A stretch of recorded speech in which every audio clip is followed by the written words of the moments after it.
வணக்கம். நான் இயக்குனர் நடிகர் லால்மோகன். என் அருமை நண்பர் நடிப்பு பயிற்சியாளர் நடிகர் சிவவேலவன் அவருடைய இயக்கத்தில் செவத்தையா தாத்தா சைக்கிள் குறும்படம் பார்த்தேன்.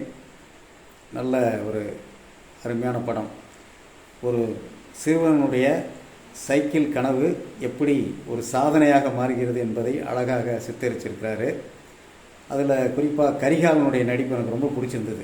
கரிகாலன் என்கின்ற அந்த கதாபாத்திரம், அவன் அந்த சைக்கிள் ஓட்டுற இளைஞர்களை பார்த்து ஆதங்கப்படுவது, தன்னுடைய நிலையை எண்ணி வேதனைப்படுவது, அதுபோல் அக்காட்ட போய் எனக்கு சைக்கிள் வேணும்னு கெஞ்சி கேட்கறது, அந்த செவத்தையா தாத்தா அவர்கிட்ட போய் கேட்கறது, அப்புறம் தூக்கத்தில் கூட சைக்கிள், அதாவது அந்த சைக்கிள் இதையே அது நினச்சிட்டு இதெல்லாம் அந்த இடத்துல நடிப்பு அருமையாக அந்த சிறுவன் வெளிப்படுத்தி உள்ளார்.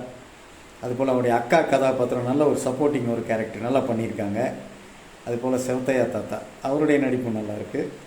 மற்றும் அந்த இளைஞர்கள் சைக்கிள் ரேஸ் குரூப்பு நல்ல ஒரு காமெடியாக இருந்தது. அவருடைய சைக்கிள் ரேஸ் சீனும் ரொம்ப காமெடியாக இருந்தது. அதாவது கலகலப்பு, விறுவிறுப்பு எல்லாமே இருந்தது. அதில் கடைசியில் பார்த்திங்கன்னா அது ஒரு சோகமான ஒரு முடிவாக அந்த இடத்துல அந்த சிறுவனுடைய நடிப்பு அவ்வளோ அருமை, நல்லா வெளிப்படுத்தியிருந்தா அவ்வளோ இதயத்தை தொடுற மாதிரி இருந்தது.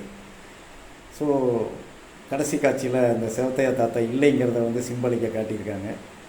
அருமை. ஒரு இது சிவவேலவன் சாருக்கு கன்னி முயற்சியாக இருந்தால் கூட ஒரு சிறப்பான ஒரு படைப்பை தந்திருக்காரு. இந்த படத்தில் பணியாற்றிய அனைத்து நடிகர்கள், தொழில்நுட்ப கலைஞர்கள் அனைவருக்கும் என்னுடைய வாழ்த்துக்கள்.